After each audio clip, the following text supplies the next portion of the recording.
Hello and welcome to my channel. Today I'm going to show you how you can install Foocus AI. First, go to Google and then search Foocus AI GitHub.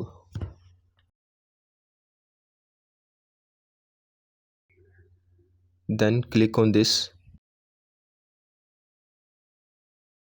scroll down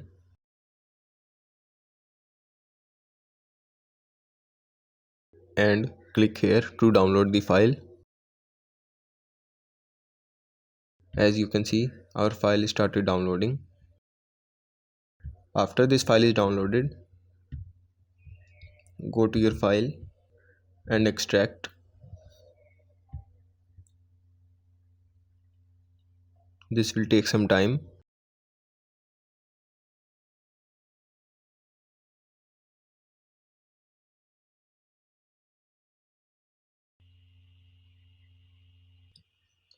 Once the file is extracted, go to the extracted folder.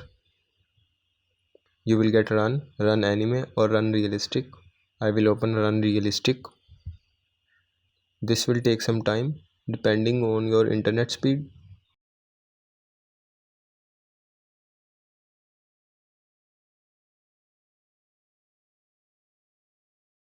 Once it gets completed, it will be redirected to this page, and here you can search anything you want. I hope you liked this video. If you found this video helpful, please like and subscribe to our channel, and we will see you in our next video.